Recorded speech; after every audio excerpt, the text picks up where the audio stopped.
Hello, Namaskar, good afternoon. Welcome to NCRT's live interactive session. This is Simran Singh. You are all watching us on PMeVIDYA channel number 6 and 11. Viewers, you can also connect with us through our YouTube channel that you all know. It's NCERT official. So it's around 2:30 p.m. on your watch and it's Friday. So very warm welcome to all our viewers in this particular session of MANODARPAN Paricharcha, a series on mental well-being and psychosocial support for all the students and viewers watching our sessions out there. MANODARPAN Paricharcha is a very special initiative by the Ministry of Education. In case if you wish to explore more about it, here is a website that is flashing on your screens. So you can just click on www.manodarpan.gov.mhrd.gov.in. So this is the website. Once again, I am repeating it for all of you, www.manodarpan.mhrd.gov.in. Apart from that, there is a national helpline number that is also flashing on your screen, so you can connect with us. You can give us a call at this number. Also, in case if you are facing any of the problems, then this is the helpline number for you, 844-844-0632.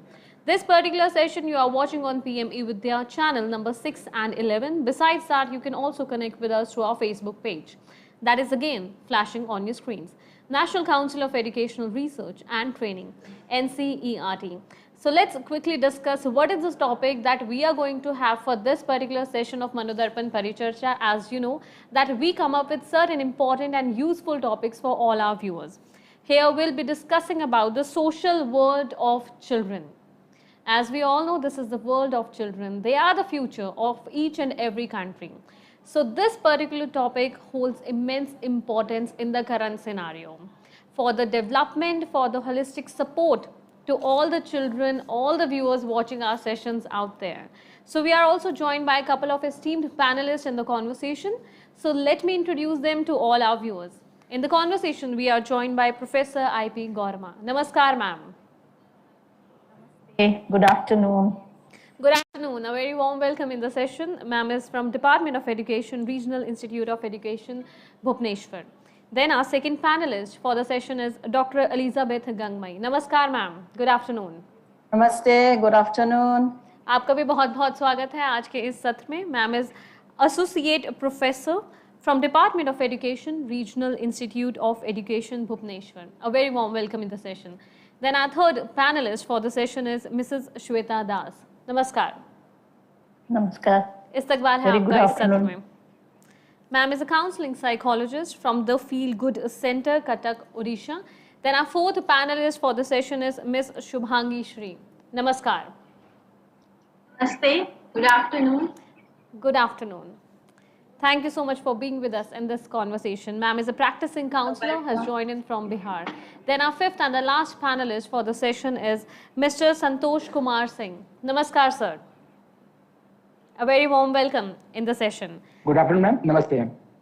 Good afternoon. So, it's CGT English, serving at Kendriya Vidyalaya, AFS, Chandinagar, Baghpat has joined in from Uttar Pradesh. And a very warm welcome to all the viewers who have connected with us in this particular session of MANODARPAN Paricharcha, where you'll get to know everything about the social world of children.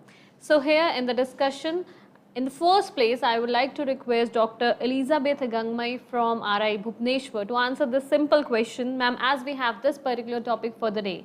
So what do you mean by the social world for children? Okay, thank you so much, Simran.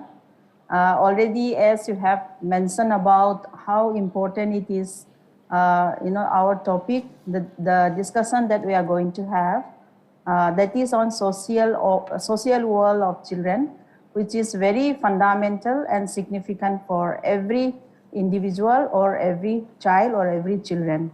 As already said, social world of children, if we look at the meaning of the topic, we can see that social world is anything that constitute in the socialization discourse of the individual in terms of social phenomena, in terms of surrounding, in terms of social milieu. But here, our focus today will be on the human aspects. So when we talk about social world, we can also think of the reciprocal interactions that the individual have with the significant others. In other perspective also, we can see the social world in terms of reciprocal companionship. And the other aspects also we can see social world means the collectively interactive groups. So we can see from what just now the particular words that we have mentioned, interaction, companionship, or collective interactive group. We can see that these are very, very primary and fundamental to the child, to make sense of the world. So when we talk of, like a child, their individuality, how they grow up, the development, when we look at all this, so it's very important that children, have that kind of interaction, reciprocal interaction to their significant others. So with social world, they can make out what is that, their surroundings, or how they are, communicating with others and all that. So when we say social world, we can directly connect to the socialization process. So socialization, we all know that human beings, we are social beings. So we cannot remain isolated from the socialization or socializing with the smaller platform or bigger platform. So socialization is very, very important in terms of the social world. So when we talk of this, the process of socialization comes to our mind. So when we say social world, then in order to understand the social world, then we have to understand what is the socialization. So if we look at the the phenomena of the child, the milieu of the child, we can see the socialization process. So socialization process, we can also divide them into two categories. One is the primary aspect and the other is the secondary. So when we talk about primary socialization, it refers to the which occur in the early childhood stage. We can give examples such as the family, the siblings, the brothers, or the relative, like this. So these are very, very important. These are the first primary and social world of children. Whatever they learn, what they make sense of the world comes first from the primary socialization process. And the other aspects is the secondary socialization. That is after the primary socialization process is, we can say beyond, if children have to grow up or if they have to develop holistically, they need to go beyond the primary socialization process. So then in the socialization process, come the school, or we can say the larger aspects such as the media or the community, like that. So socialization or the social world, we can say that it is the the discourse, the social phenomena, the social milieu, wherein children learn about behavior, values, or the customs, or whatever the personality development that has to happen in a child. It happens with the interaction with the social world. So the kind of development the child will be determined by the social world. So when in simple word, we can say, when we talk about social world, it means the social environment, the social phenomena, and the social milieu, wherein the child interact in the dynamic of the family as well as with the the secondary socializing agents, such as the school and the teacher, as well as the other larger aspects of the socialization platform. So we can understand by looking at all these processes that happen. So the social world, when it has to happen, when it has to be meaningful, it has to be actualized, and we have to look at the process that happen in the environment of the child with the significant others. So I hope the viewer understand about social world with all this. Thank you so much for introducing that topic in depth for all our viewers about the social environment. Basically, you have very appropriately mentioned it for all our viewers, the children watching this session, that how socialization works for them. It is a social milieu and environment where children learn and grow. And thank you also for highlighting the two types of socialization that you have just mentioned. Moving forward in the discussion, as Elizabeth ma'am has already mentioned, that school can be a site of socialization for children. So let's get to know about this from Professor Gowramma, how school is a site of socialization. Yes, as we understood in the initial discussion, a child is born with all the biological disposition into family. The first socialization place for a child is family. So once they first few years of their life they spend in family, they get to know the beliefs, the social aspects of the family very well. They are ready for exploring the social aspects of the outside world of family. So that is when the role of school comes, and school as a site for socialization is so significant for the child that they are learning to live their life in the future with the socialization process that happen in school.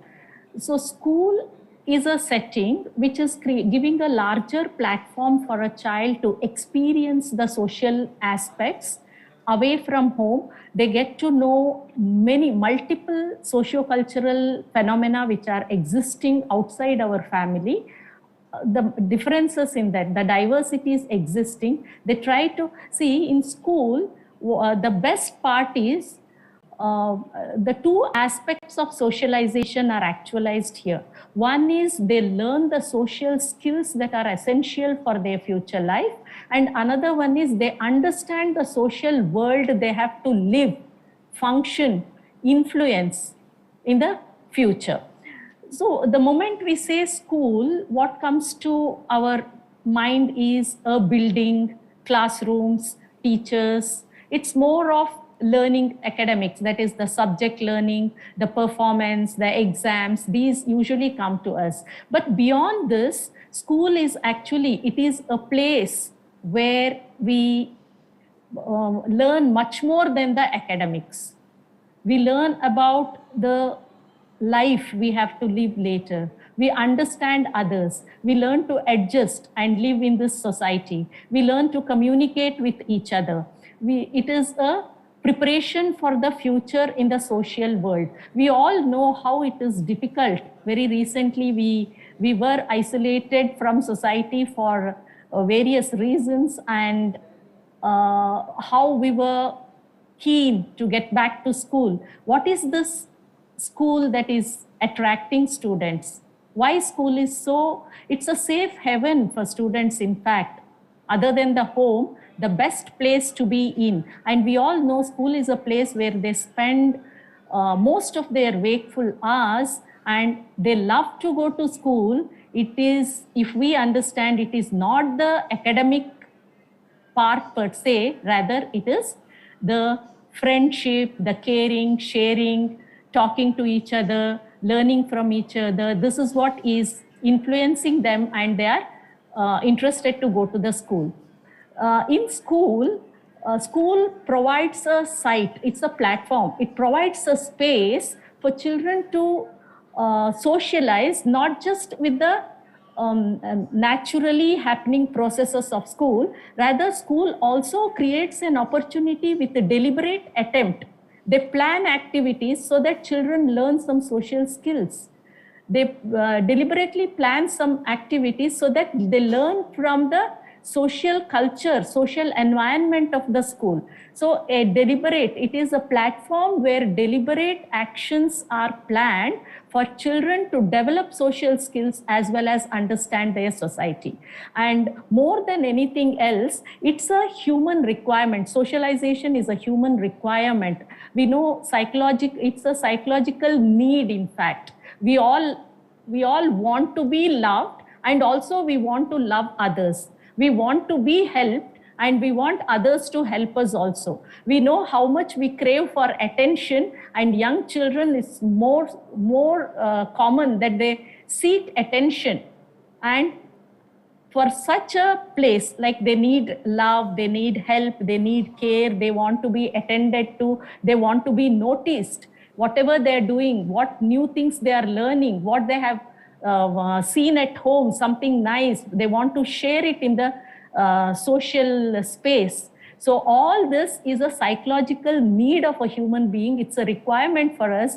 And I would like to say, I just remember Mother Teresa's exclamation that alone we do so little and together we do so much, that it is socialization. School is a place where it gives us the importance of collaboration and doing, and the productivity improves when we are together.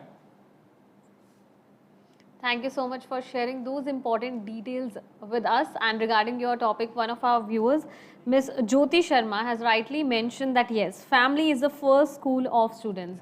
Thank you so much, Professor Gowramma, for highlighting the different aspects related to how school could work as a site of socialization for children. Be it the aspect of socialization that you just mentioned, the social skills and the social world, along with this message for all the students, the youth out there watching this session, that school, it's not just about the physical boundaries or the infrastructure, but it is a social environment through which you can learn, you can talk to our peers, and we can grow together. Thank you so much. Then now I would like to invite our next panelist in the session, Mrs. Sweta Das. Ma'am, could you explain our viewers regarding the relationship between socialization and mental well-being in children? As we all know that nowadays we talk much about mental well-being, which is as important as physical well-being. So what is its relation with socialization? Actually, when we speak about mental well-being or mental health, there are certain parameters that we consider. Generally, mental well-being is judged on parameters of a person to be able to take up some activities and some kind of functions which are necessary. Such functions would include like the ability to learn, the ability to form and manage positive relationships, the ability to feel and express positive and negative emotions in a balanced way, and the foremost is the ability to manage and cope with change and uncertainty. Now, well, in all these, when we consider all these parameters for mental health, socialization has a very strategic role to play. We can consider socialization or creating social supports as a kind of sustenance for us to lean on in our difficult and distressful times. I can cite an example of a very famous story which all of us might have heard in our childhood days, the story of the ant and the grasshopper. We saw the ant, we have read and we have been told that the ant during the abundant summer months used to collect resources so that it can go through the dry and dark winters. So that is the role we have when we introduce our children into the field of different social background and connect them with different people. We are actually creating a support system for them so that there are lean times which they will encounter during their adolescence and adulthood times, and they can get help from all these places. Also in our Indian culture also, we introduce socialization in very subtle ways into the life of a newborn. In many cultures, we see the celebration of the 21st day in the life of a newborn, and usually the first birthday is celebrated in a grand way. These are all subtle ways where we actually, introduce the child to the social group and also invite the social group into the life of the child. Now, going back to the parameters of mental health, the first one would be the ability to learn. Like my co-panelist said, that the first social interaction for a child is the home. It's a very exclusive place with very few people in it, mostly the parents or the primary caregivers. Now, it is this is the first instance where a child learns. A smile for something, for feeling comfortable, or crying to show displeasure or discomfort is the first step where the child learns. with its, and it tries to communicate with its caregivers. That is the first step of socialization for a child. And then as the child grows and they enter school, they go through a lot of stress, and one of the stressors is what we call as separation anxiety. Now, that is something which, if not dealt with properly in the formative years, goes down to be a reason, in fact, a major reason for mental illness in the years to come. So when they go to school and they develop bonds with their friends, that is how it counteracts the separation anxiety, which is very important. And now even we see that, when children go to schools, they actually go out and play because schools don't have gadgets to keep them entertained to the table. So they start playing. Physical activity happens, and we all know that physical activity is very important for mental health. Then when we talk about the ability to express and manage emotions, when they interact with different people, they learn different skills, they learn communication skills, they learn interpersonal skills, they also learn the art of negotiating, they learn reciprocal empathy, they learn intimacy, they learn affection, and all these in the later years of life are very useful for navigating through the difficult times of adulthood and adolescence. This is also known as emotional quotient, which we hear a lot nowadays, and we encourage children and the parents and all the stakeholders to work on improving the emotional quotient in children.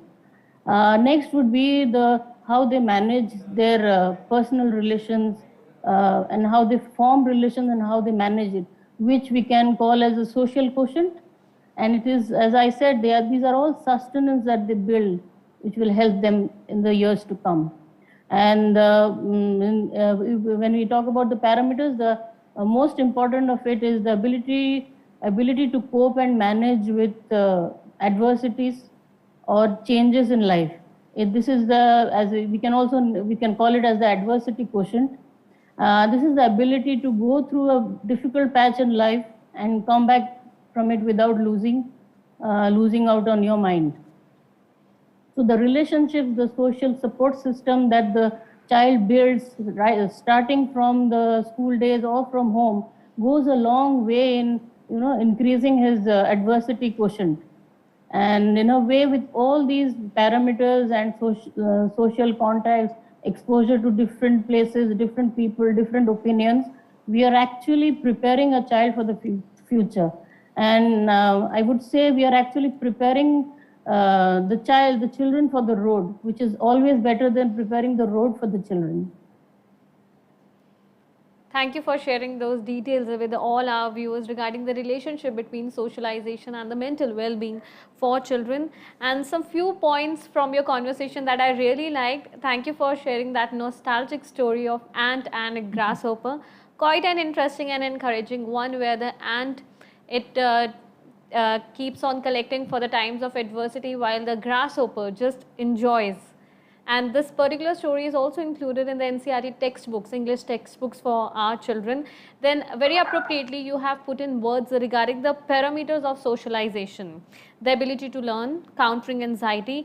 And very often when I was a child, we have heard about IQs, but now it has become more important to talk about EQ. That is the emotional quotient, and of course the adversity quotient, and very last but not the least, preparing a child for the future. That is the basic role of schools and the families. So as we are discussing about this topic today, that is social world of children, so it becomes very important for us to know about the significance of socialization. Here I would like to invite our next panelist, Mr. Santosh Kumar Singh. So would you like to help us with the meaning or the significance of socialization for all our viewers? Of course, ma'am. Thank you so much for asking this question. Socialization is very important to act human as fully human.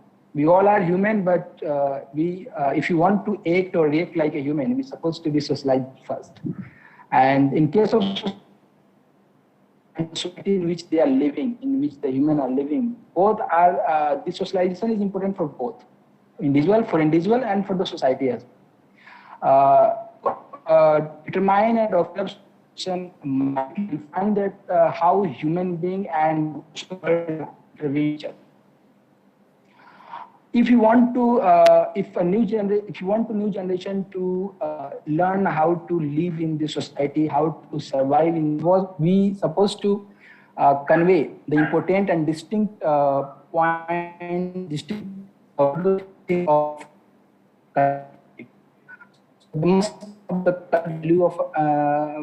value of our cultures and tradition.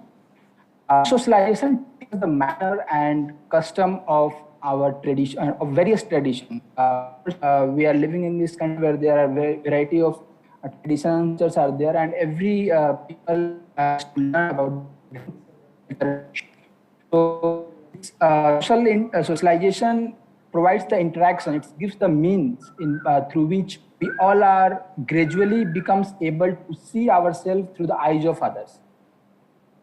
We see ourselves through the eyes of others. And in addition, it in function in society, to function properly, supposed to know non-medical, supposed to know about how to appropriate attire to be selected for the appropriate occasion. A school uniform is good for a school, but the same school uniform can't be wear in any marriage function or any such kind of function. Similarly, the fancy dress and other kind of dress of it can't be wear in a regular school system. Likewise, what is appropriate for appropriate to eat and how to prepare it, we come to know through all this through the proper socialization.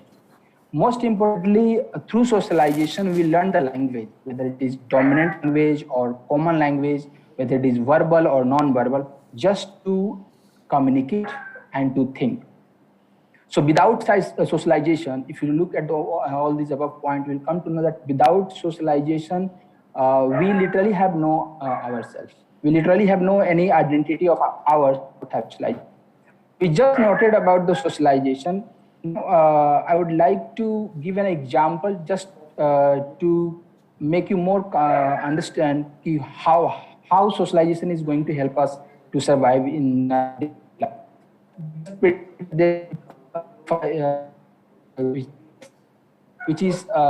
has not human contact. After the birth, her mother kept her in a particular room where she used to change the diapers and give a minimal diet, but no interaction at all. After 6 years, when we are going to talk or we meet to that girl, we'll find that she won't be able to identify, she won't be capable to interact, and it may be possible that she once going to meet some others might be afraid of. So she's not able to communicate, she's not able to talk, even for some food or utensil together. She might take the food by through the hand, but she might not be able to use the utensils because she don't know how to use the utensils. So she would be unable to express, you would be unable to express the variety of and a smile or reaction of so you'll come to know that the world as Gowramma ma'am and Elizabeth ma'am have expressed that how primary socialization, family, schools play to make us a social human being or give up socialization. So this entire system helps it helps us to become a social human being to a side. So after considering this all point, we can come to that without socialization, there is no value of a human. And for socialization, there must be a social interaction. So socialization is a great, having a great importance in our life. Without socialization, there is no humanity.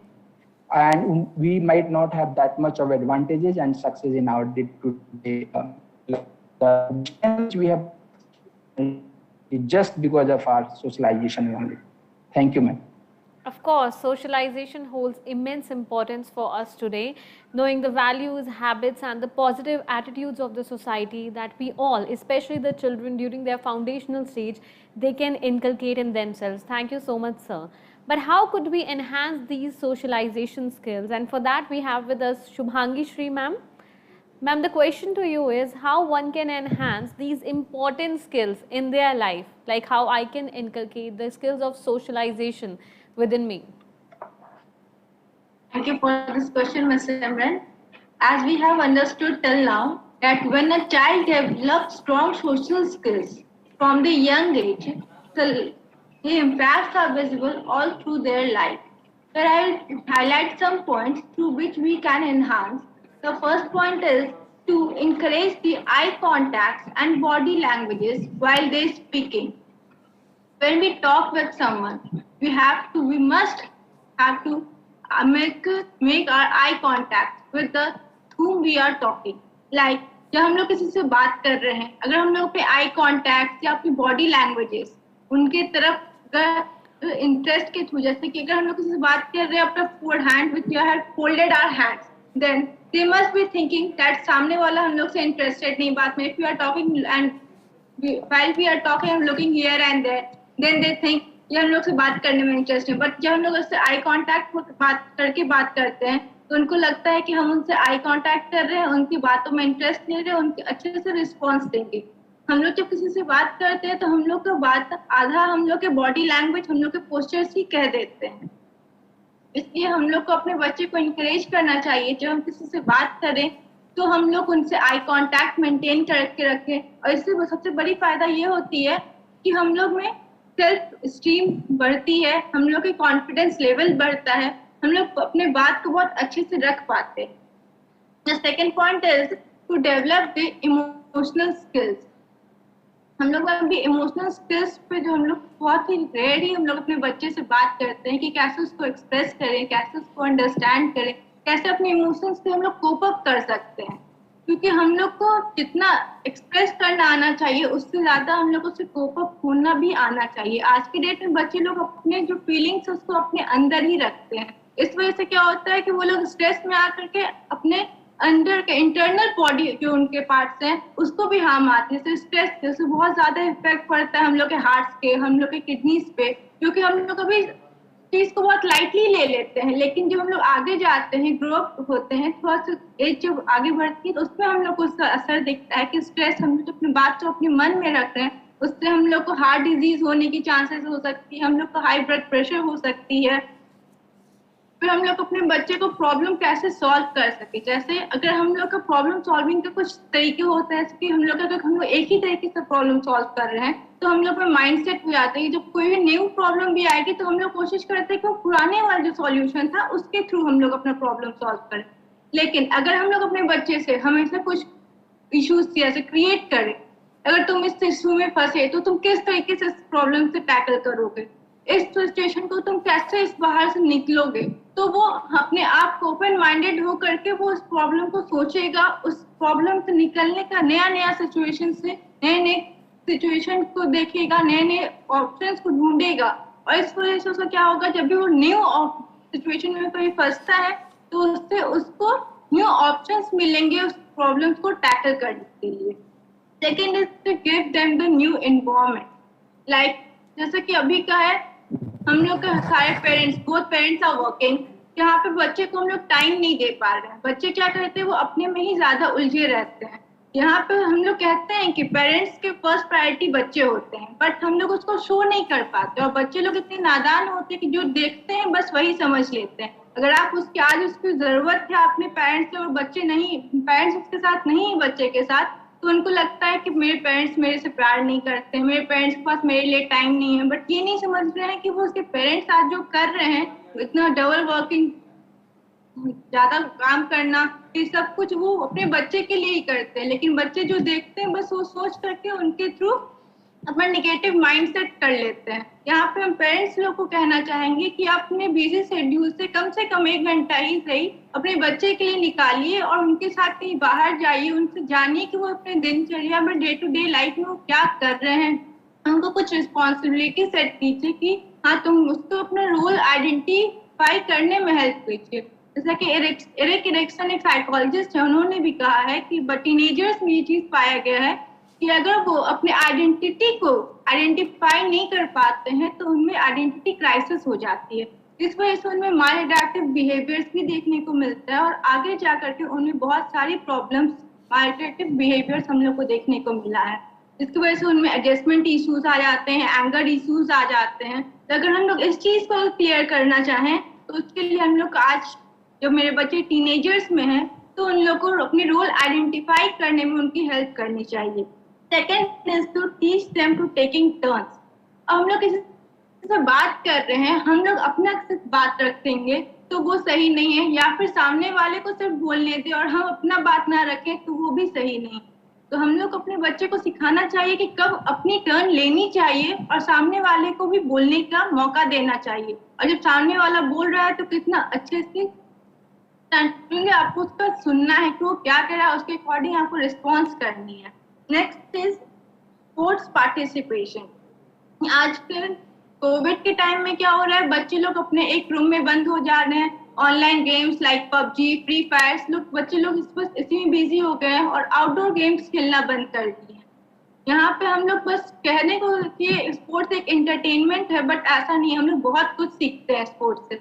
Like जैसे कि हम लोग अपने team work की क्या value है, organisations करना, leadership, motivations. Like जैसे कि हम लोग क्रिकेट खेल रहे हैं, उसमें एक कैप्टन है, वो हम लोग को लीड करता है, हम लोग को ऑर्गेनाइज करवाता है कौन कैसे बैटिंग, फर्स्ट में कौन बैटिंग को उतरेगा, उसके बाद कौन मिडिल ऑर्डर में जाएगा और कौन फिर लास्ट बैटिंग पे आएगा। बॉलिंग में ये सब कुछ एक कैप्टन का काम है। तो यहाँ पे एक लीडरशिप की क्वालिटी भी जनरेट होगी, फिर हम लोग को मोटिवेशन आएगा। अगर हम लोग फर्स्ट मैच हार जाते हैं तो सेकंड मैच जीतना है, इस चीज का हमको मोटिवेशन मिलता है।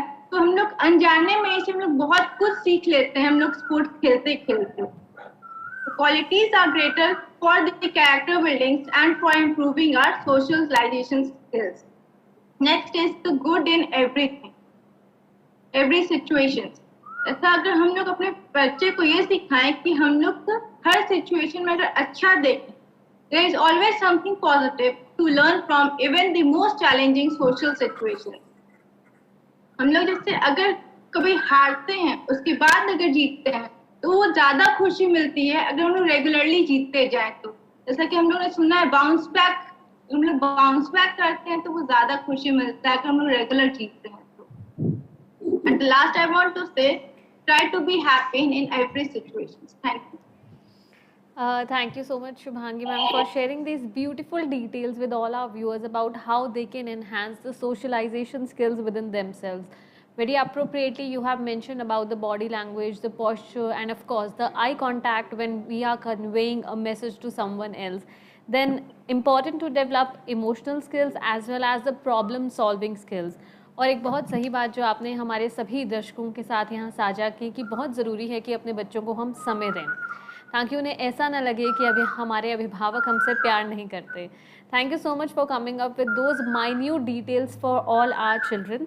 Once again in the conversation, I would like to invite Elizabeth ma'am. Ma'am, how social world or socialization is crucial for the holistic development of children? Would you like to take that question?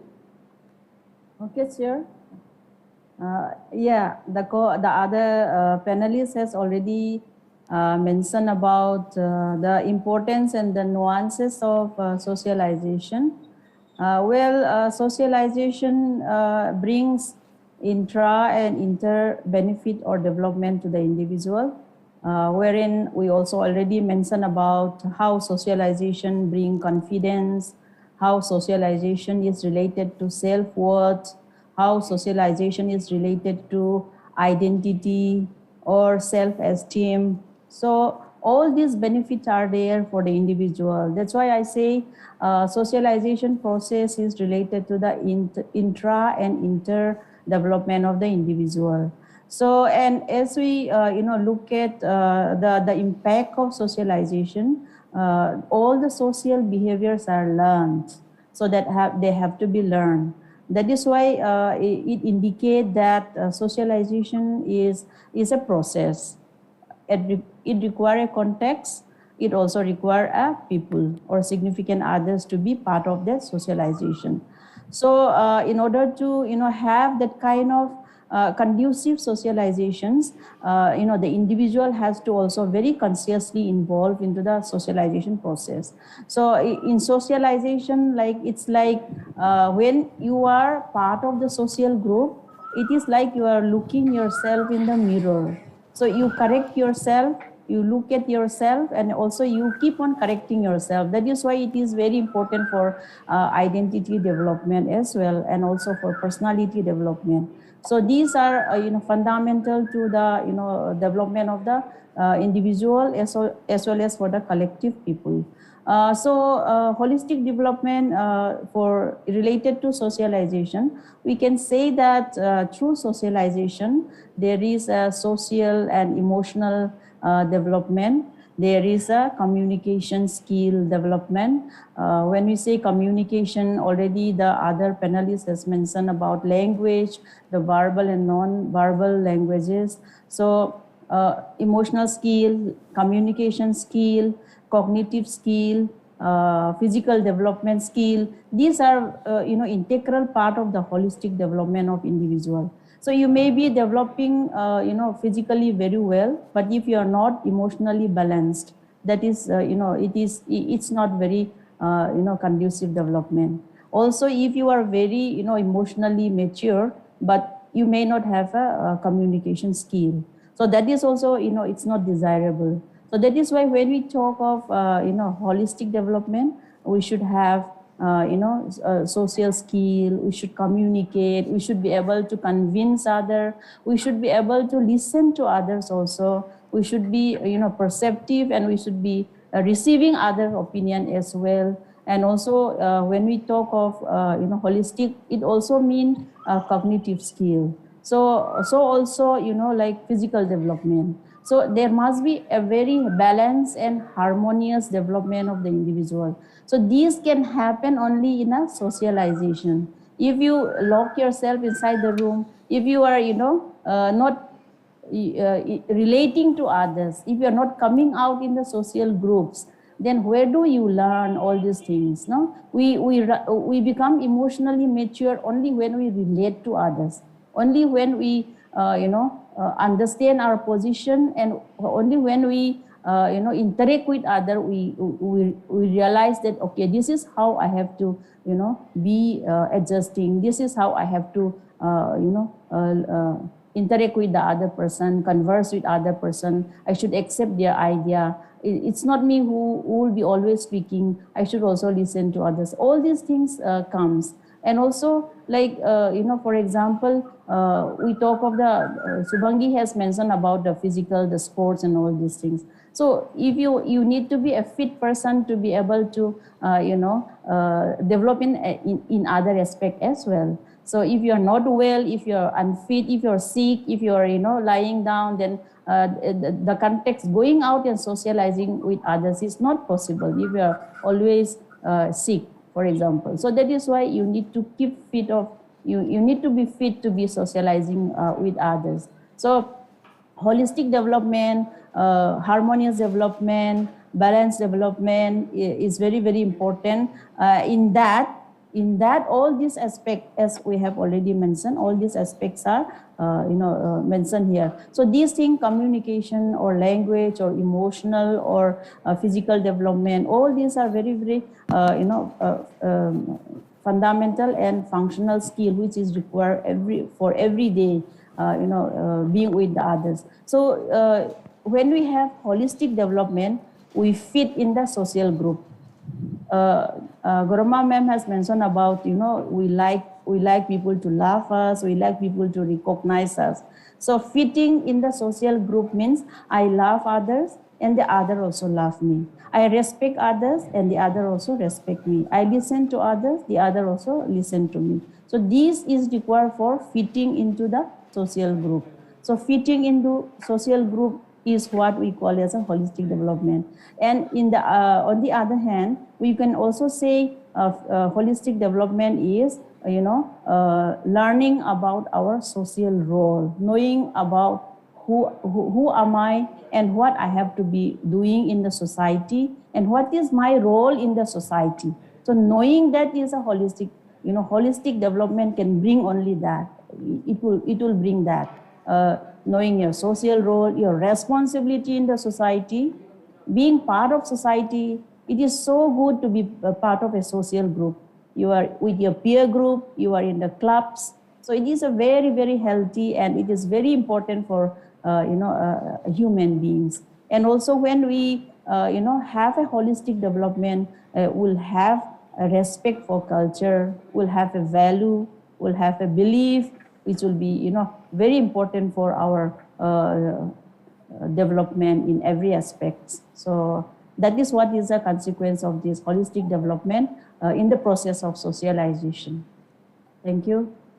Yeah, very appropriately. Again, you have put it in words for all our viewers that socialization is not just a single word, but it encompasses this entire skill set that is responsible, that is important for us to live responsibly and actively, and of course happily in this society, with aspects related to identity, self-worth, encompassing the social skills, the communication skills, giving and taking respect, receiving others' opinions, and most importantly, valuing your beliefs, your culture.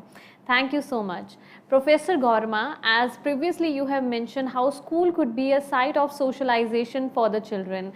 So again, with regard to that, I have a similar question for you. Could there be any processes, any strategies in the classroom scenario that one could use to promote this entire process of socialization, especially for children?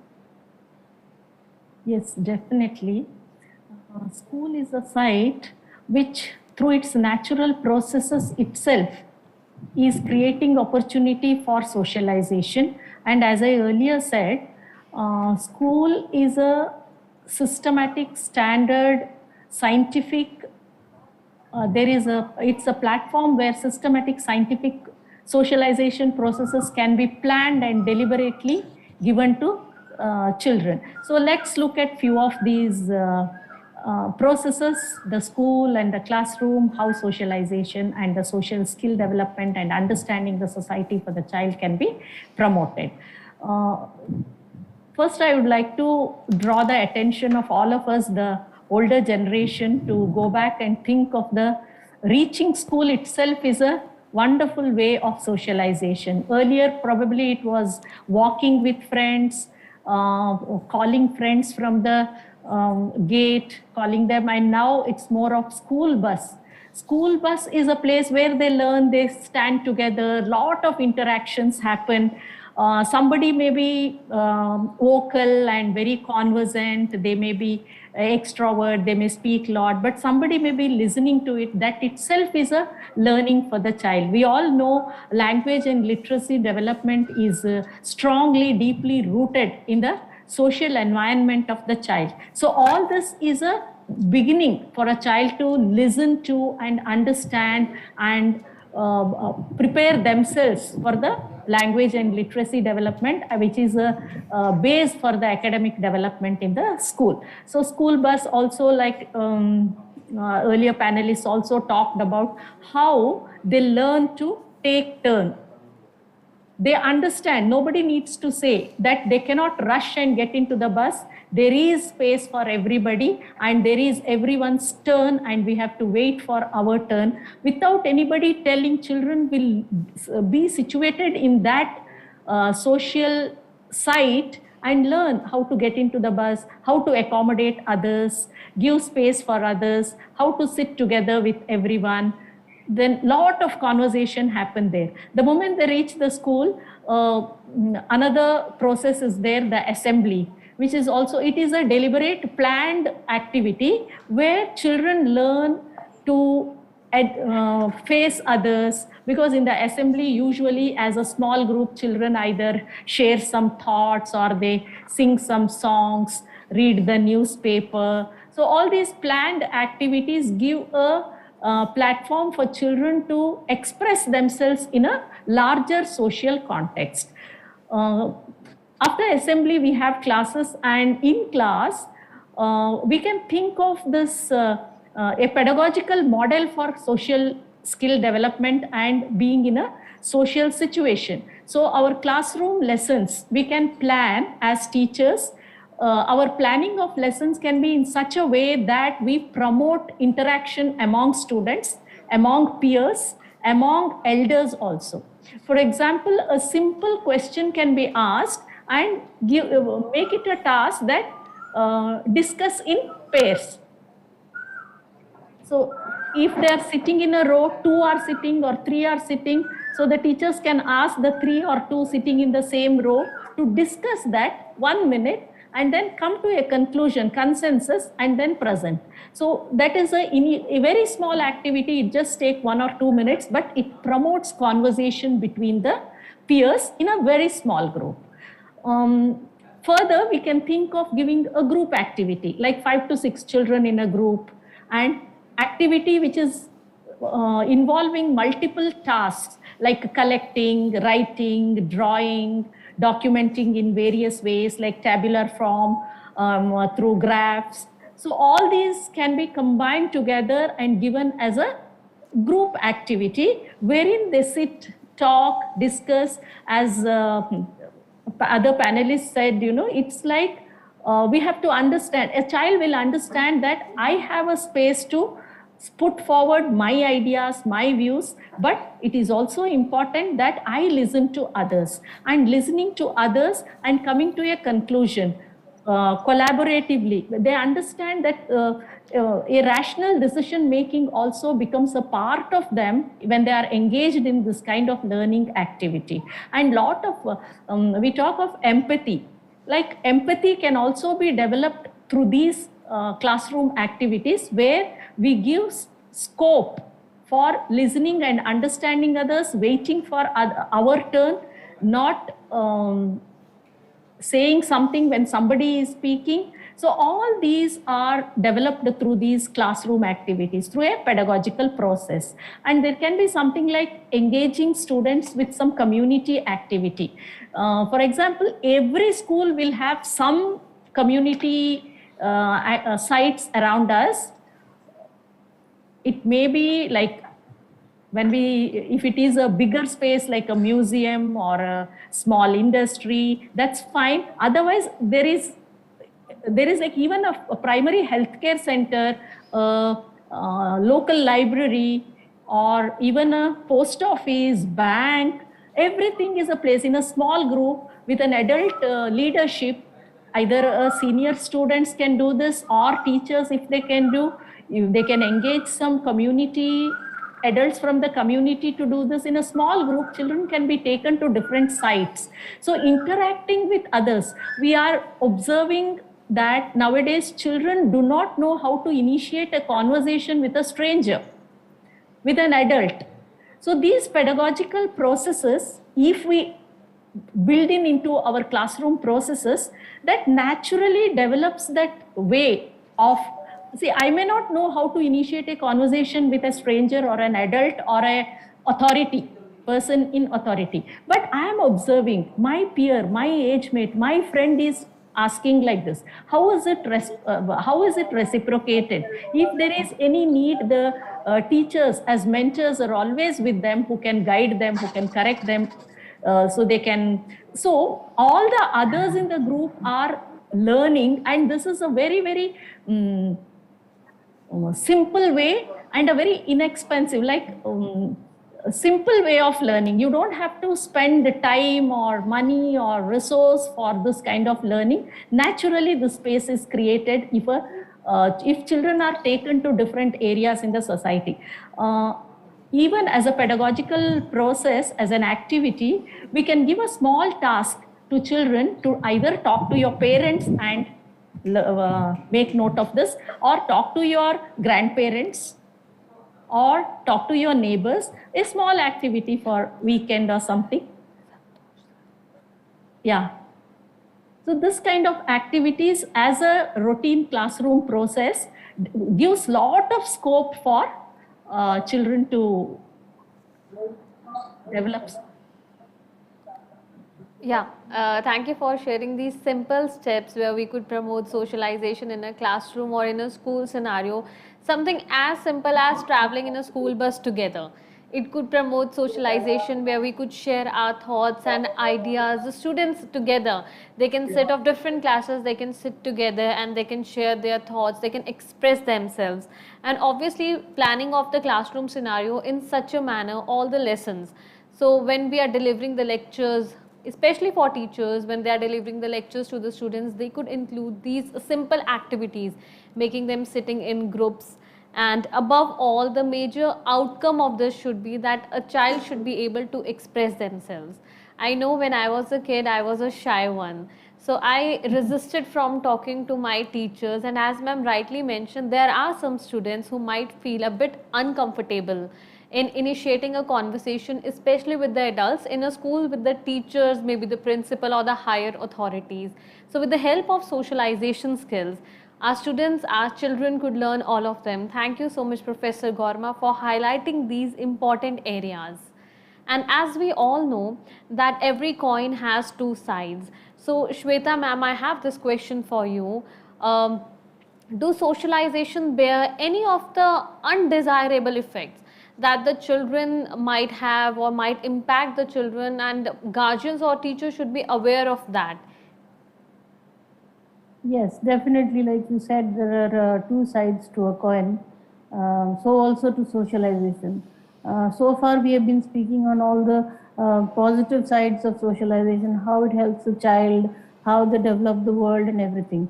Then we have to see the other aspect as well. And while I tell you things, I would like my viewers and all those who are watching this to think back on your thinking. You need to be aware, so you need to think back on how you have been conducting yourself and your children in, with the social world. Let's start from the very beginning, that the family, the first social encounter of a child. Now, as we see with the progressing years, families are getting smaller and smaller. However, the dynamics within the families are getting more and more complex. We see single parenting, we see live-in relationships where the commitment levels are considerably or relatively low, and then we see remarriages where the children are with, they get a set of step parents or step siblings to deal with. We also see the emerging culture of grandparents being set to rear their grandchildren, being given the responsibility when the parents are working. So all these are very complex social equations, and they send out very complex cues to the very little mind of the child. So as a family, the parents, the grandparents, or the primary caregivers need to be very vigilant about the social cues that the child is getting from the family itself. Next is we can also consider when are we actually in the name of socialization, are we neglecting our children? Are we vigilant about when they tell us about people they are not comfortable with people or places they are not actually comfortable with? They might come up with, they might come up and tell you very verbally, or they might show certain subtle ways of communicating their discomfort around the particular situation or a place or a person or a group of people. If we ignore that, we find that most of the times the child becomes a victim of abuse.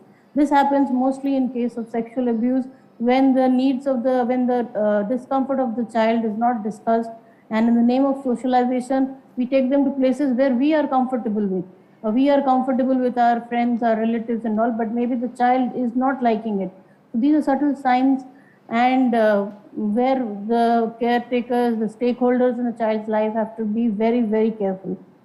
Also, we need to be very vigilant about the kind of friends, the kind of peer contacts, social contacts our child is developing.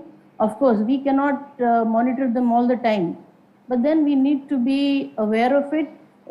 Like every other aspect of parenting, this also needs to be balanced. You cannot overexpose yourself, conform yourself to the child. Start checking on things like all their social media accounts and all, but then you need to be aware because the wrong peer contact may leads to increase in crime rates and children getting into substance abuse. Another thing is, are we really, is socialization only about our children, or is it about us? Is it that we want a certain kind of social setup for us that and the poor children have to suffer? Putting them into clubs, unnecessary clubs of where the child is not overburdening them. The chess clubs, maybe the child is not interested in chess, or taking them up for reality shows. Just because your child is interested in dancing doesn't mean that they have to be tormented into the torture and the traumatizing effects on the mental and physical psyche of a child these reality shows bring upon. Are we really building, like I said in my initial question when I answered, is it really, are we building a sustenance for the future, and where we are actually jeopardizing the present situation of our child? Is it really necessary? Also, are we overburdening ourselves financially because we just want our children to be part of a certain kind of group which is not feasible for us as parents to do it, but just because? And what kind of cues are we giving them? Are we giving them cues of being very materialistically inclined?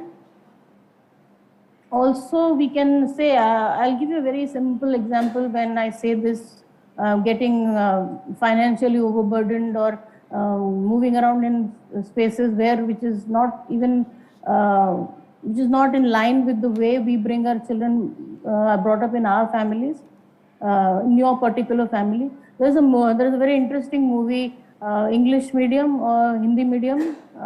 There's a very famous movie, it was a hit also. I think Irfan Khan, or Hindi medium. Was that? Yes, Hindi medium. We've all seen how the parents go to great extent to get the child in a school which is very different from the way they lead their lives. Is it really necessary? Is it what we want for our children?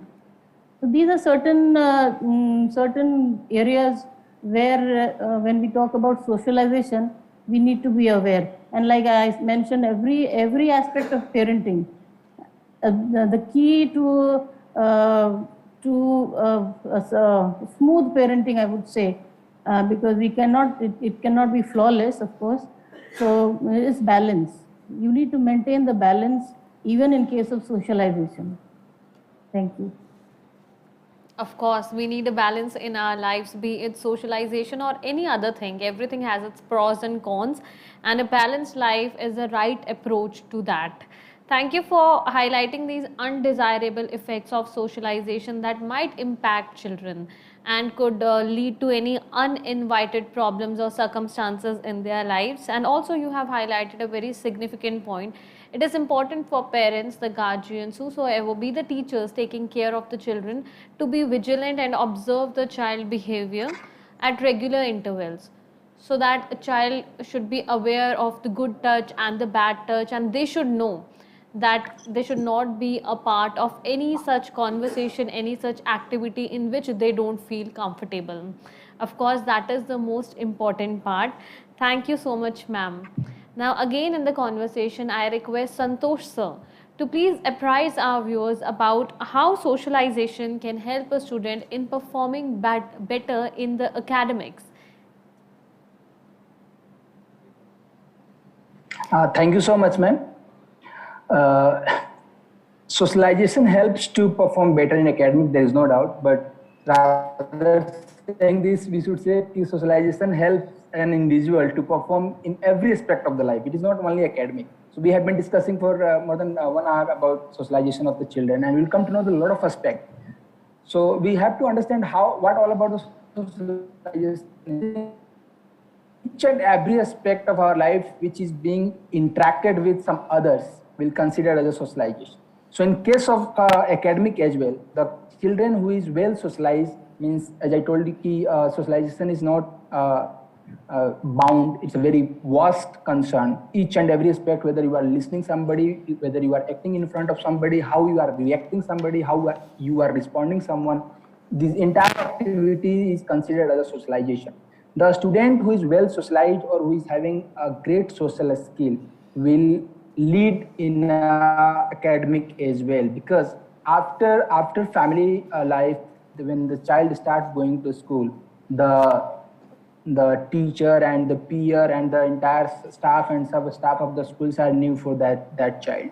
So if he is having great social skill, he will be able or she will be able to adjust herself or himself better in a school system. I have seen in my own school as well, the children who are quite close or well connected to the staff teacher, they get more opportunity, lot of opportunity to act a part of the academic. There are so many extracurricular, co-curricular activity in a school system. The children who are more open, more close, more able to express, more able to communicate effectively to their teacher, they get more chances, more opportunity. So in that way, we can say that they will get opportunity to perform better academic. Academic means in their skill.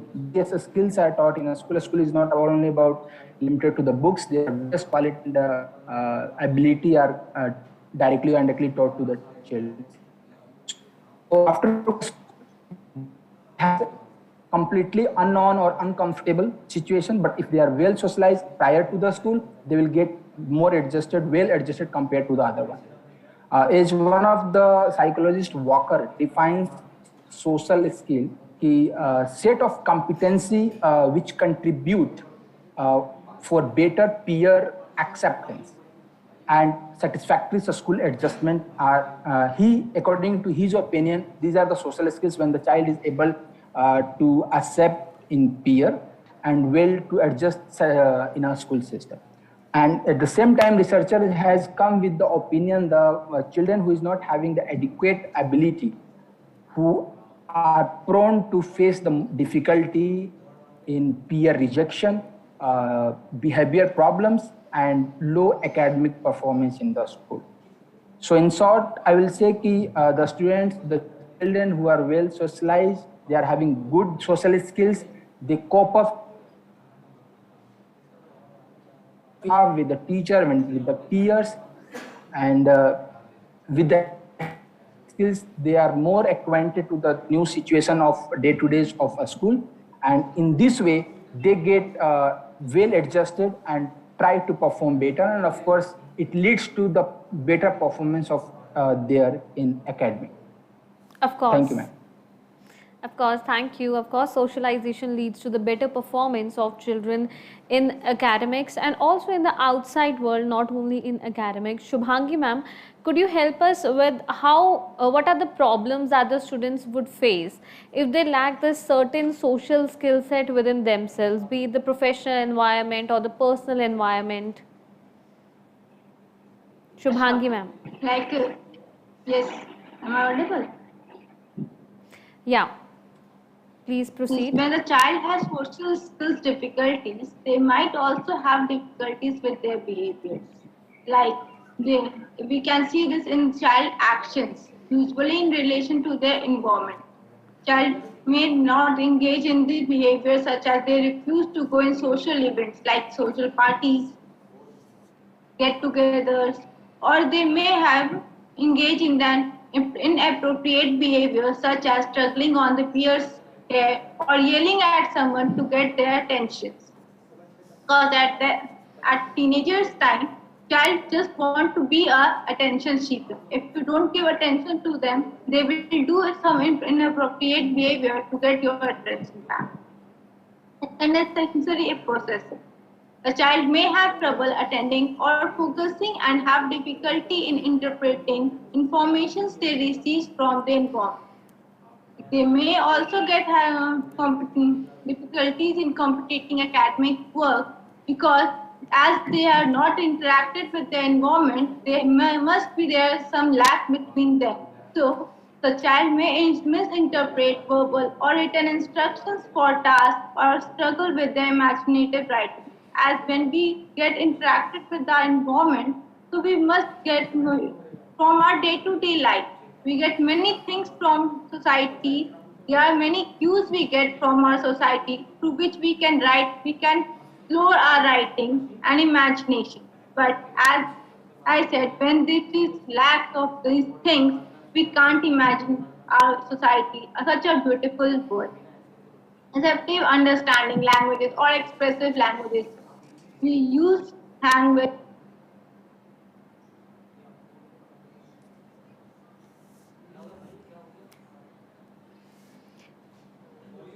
Yeah, Shubhangi ma'am, we are not able to hear you. I think we have lost your audio.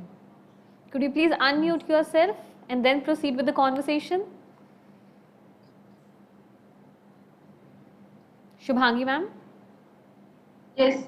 Have Yeah. you heard from starting or Yeah, ma'am. We are able to hear you now. No, for the last 2 minutes. You may proceed now.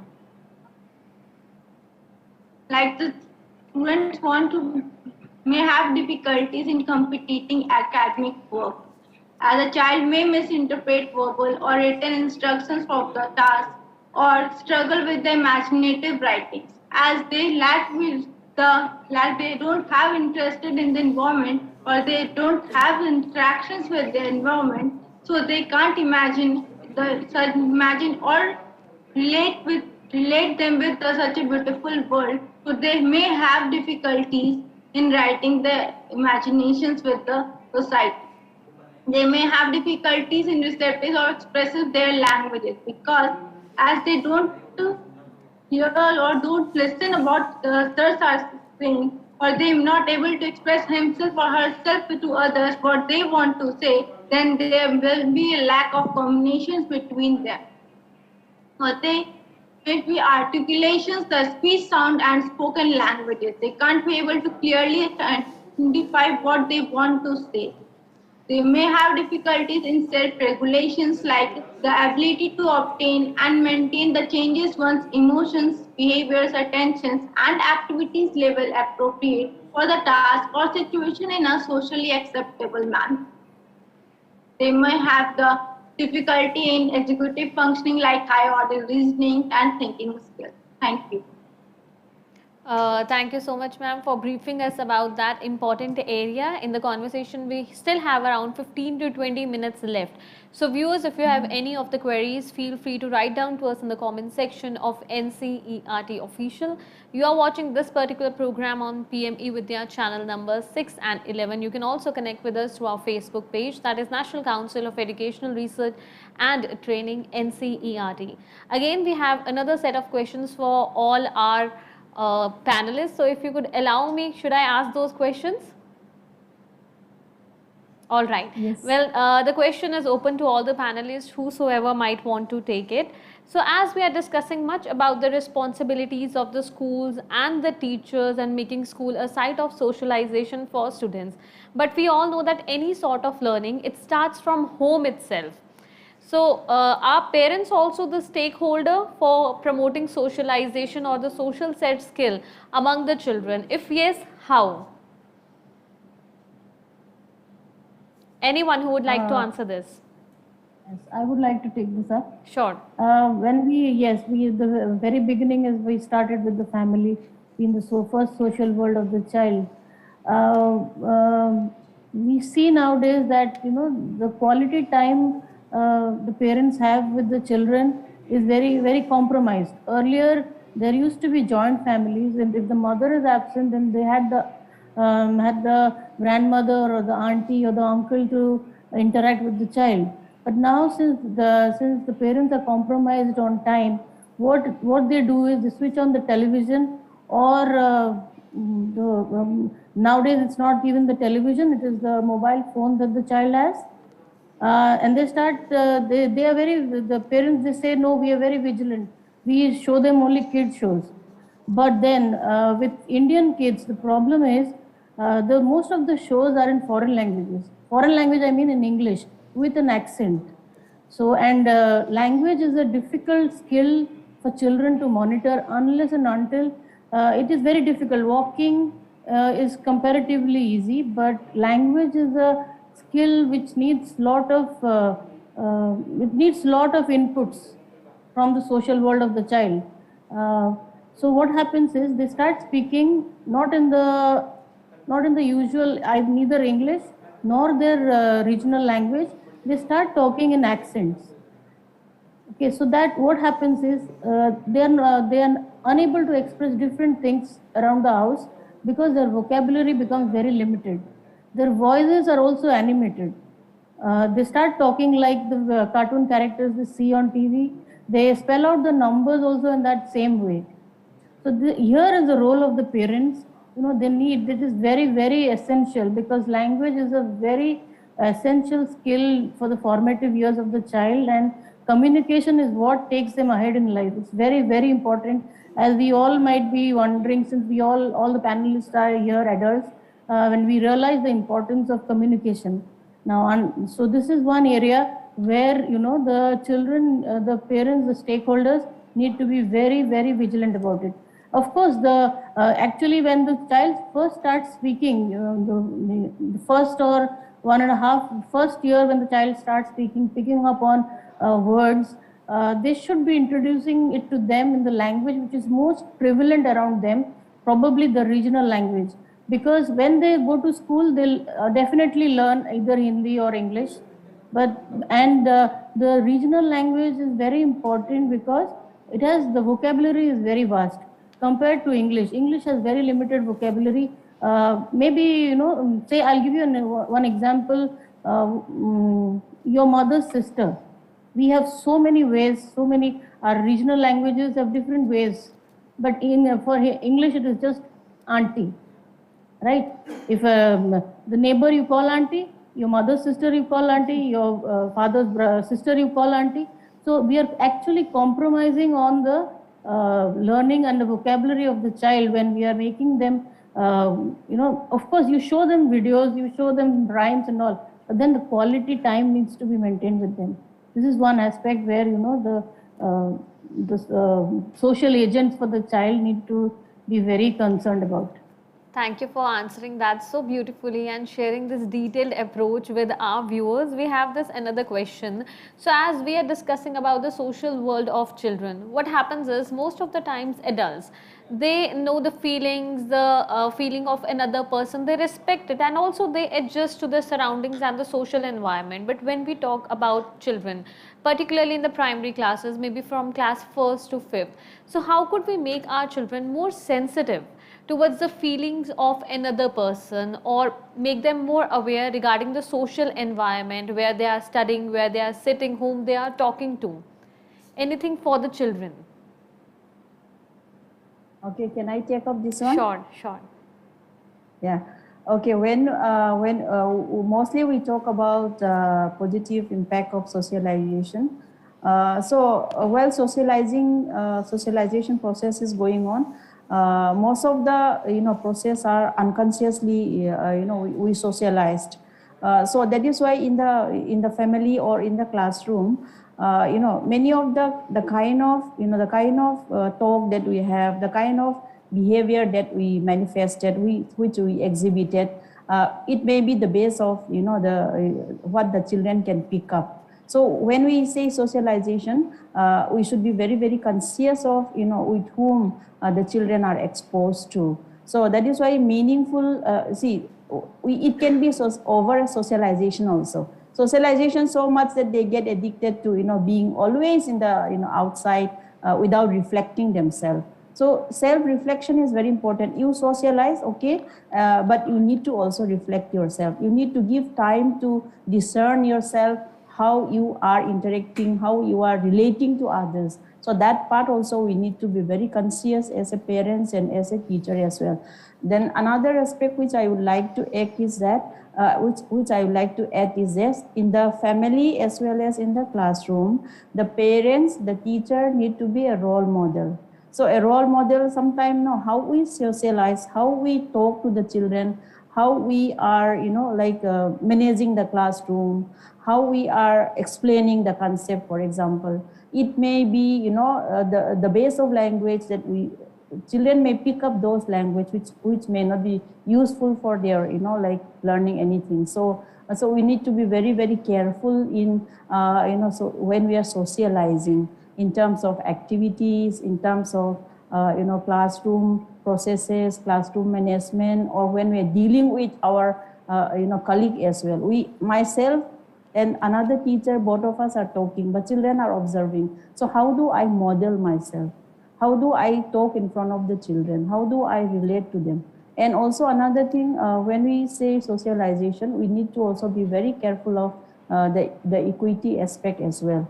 So we cannot be partial in providing socialization platform to children. We have to see what is the dynamic of the classroom, what diversity are existing in the classroom. We are socializing, we are providing activity to the children, but we are not providing to a few of them. Always the favorite children which we are asking the child to speak or to explain like that. So there are certain very, very important messages which can be sent in the socialization process. So in the family, how parents deal with their children, being aware of what you speak as a parent, what language you are using when you are talking to your children, or what are the messages that you want to let your children learn. Your children are in which company they are associating themselves. So those things we need unconsciously. I say many things are unconsciously we are socializing. So we need to now be very consciously socialized, and we should also know that what are the consequences of that socialization process, and we should discern and we should reflect along with the socialization. Yes. Thank you for answering that. Another one, we have a situation. Suppose if a teacher sees that there is a sudden change in the behavior of a child, a transition from 5th to 6th standard or maybe to higher classes. So it becomes difficult to understand children during that particular time. And most of the time students are quite, they are not vocal about the mishappening or the situation that they might be facing outside school. So in a case where a teacher cannot point out the student in a group full of people, what is the right or the balanced approach that a teacher should take? Yes, Simran, I would like to take this. Sure. You're very right. Sometimes children suddenly change their, especially the social way, the social communication or the socialization aspects of the child may suddenly change, and that is something which as adults we should be alert to. It's not easy. They may not open up. They may not say what it is, but as adults, as teachers, even parents can do it, but it's easy for the teachers to recognize these things. And especially with the earlier conversation and the discussion in the panel, like Sweta was telling about the changing dynamics of the family now, that is the reality. We have to accept the reality. And the child does not belong just to the family. The child it belongs to the society. The child belongs to the nation. We all have responsibility on the child more than the parents have responsibility on the child, especially in the growing and development of the child and the good habits the child has to go with. This sudden change in behavior is a concern, and with observation, with interaction with peer, talking to parents, or more than anything, it is just by observing the child we can find out what is going wrong with the child. And definitely there is we can create a space for the child where they can open up. There may be sometimes they are in bad company, or they may be victims of abuse, which initially we have to identify. Immediately we have to attend to such change in behavior, especially during the adolescent ages, because biologically also they are undergoing change, and that is very obvious. But being sensitive to their behavior and observing them and giving a space for them to speak with their peers or teachers, we can find out the reason. But another aspect is that there may be some children who are by nature are not very social. So to what extent we can push them? So that is also a question we have to keep in mind. We cannot force everybody to be socializing, expressing vocal, like being vocal, expressing everywhere. We cannot think of that. We have to accept the uniqueness of the child in their socialization process also. But we should see that if there is any challenge, if it is affecting their positive development, academic aspects, we should be alert and we should find ways of helping the child. The simplest way of helping is to make them ask for help. Of course, being flexible enough to answer their question and providing them an environment where they could speak up. And sometimes I think socialization also leads to competitiveness within the peer, within the group of children. So how to counter that particular thing? Let us make this the last question of our session. Anyone among the panelists, if you would like to answer, how could socialization, or I think socialization sometimes it leads to competitiveness, maybe getting more marks, being the favorite of a teacher. So sometimes these kind of feelings they develop in the children. So how to counter that? Yes, I would like to say express Sure. my views on this. Sure. It is the culture of the classroom, it is the culture of the school that creates this kind of a competitive spirit.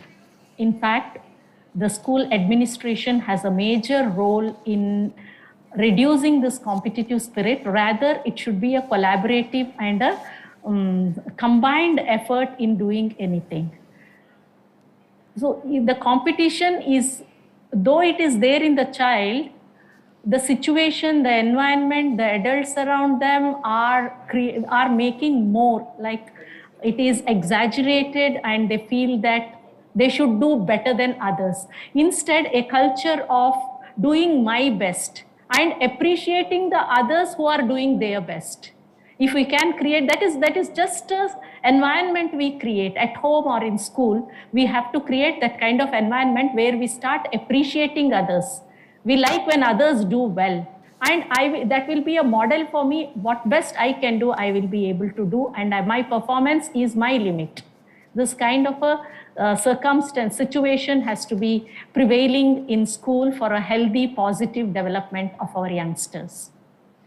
Thank you so much, ma'am, for those important and beautiful points, for raising awareness about why socialization is important, what is the balance and the right approach that students, teachers or the guardians can take.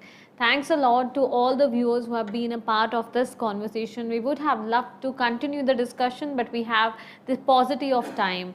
Here I would like to thank all the panelists who have been a part of this particular session with us, and I would like to extend my thanks to Professor Gowramma. Thank you. Thanks. A word of thanks for Dr. Elizabeth Gangmei. Thank you so much. Thank you so much. Thank you, Mrs. Sweta Das. Continue the discussion, but we have. Thank you, Shubhangi ma'am.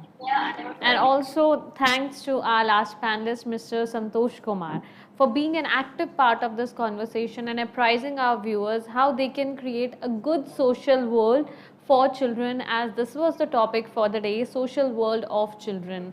Now I am sure the session has turned out really productive for you. If you have learned a lot, then do write to us in the comment section of NCERT official, and also about the topics that you wish that we should discuss on this platform. Once again, thank you to everyone for being a part of MANODARPAN Paricharcha. Don't go anywhere, we have a lot of sessions for all our viewers. पर अभी मुझे दीजिए इजाज़त, and we'll meet again. Namaskar.